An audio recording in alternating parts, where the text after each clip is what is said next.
ዋይ ዜማ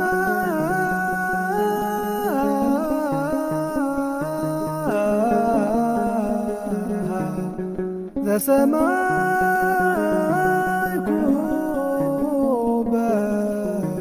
በሰማይ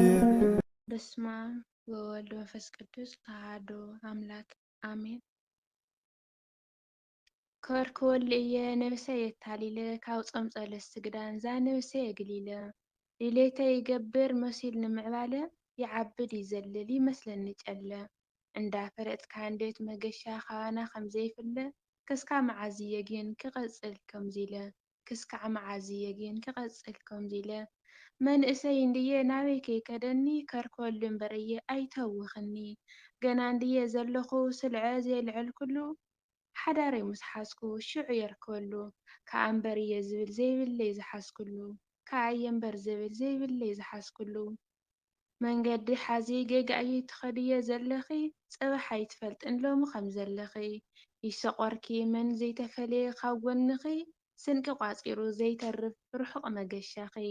ይብለኒ ከርክወልእየ ጥራሕ ኣይኮነን መልስኺ ይብለኒ ከርክወልእየ ጥራሕ ኣይኮነን መልስኺ መንእሰይ እምበርየ ሓዊሓዊ ዝጨኑ ከርክወሉ እምበርየ ምስ ኣኸለ እዋኑ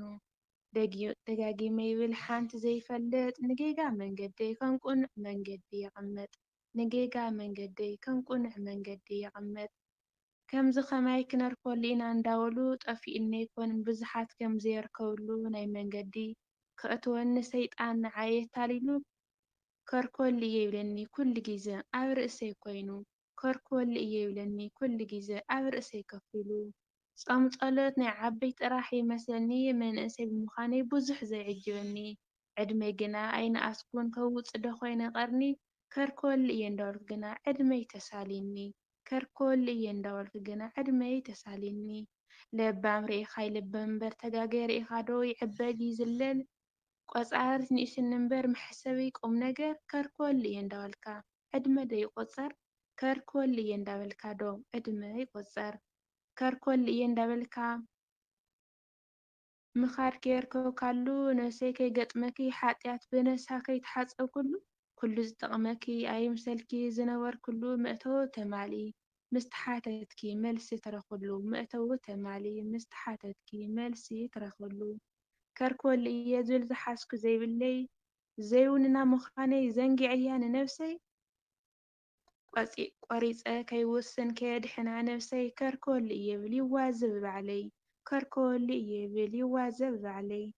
እንዳተምሃርኩ ዘይምፍላጠይ እንዳተመዓድኩ ዘይምስምዐይ ጽሒፎም ዝሃቡኒ ዘይምጽንዐይ ዕንክሊል ዘበኒ ኮይኑ ኣብ ውሽጠይ ዝጠቕመኒ ዝመስለኒ ጎዳእየይ ለከ ከርክወሉ እየ ዝብለኒ ጸላእ ሰናይ ለከሲ ከርክወሉ እየ ዝብለኒ ጸላኢ ሰናይ ኣብ ባዕልኻ ዘየለ ትውንነ ግዜ ብነብስኻ ፀዋታ እንዳበልካ ከርክወሉ እየ ይኣኽለኪ ሎሚ ነብሰይ ንነብሲ ክዕየይ ዝሓለፈ ይኣክል ግደፊ ምባል ከርክወሉ እየ ዝሓለፈ ይኣክል ግደፊ ምባል ከርክወሉ እየ ኣሜን።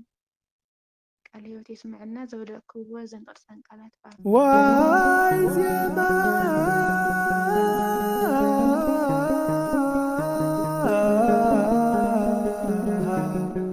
ዘሰማ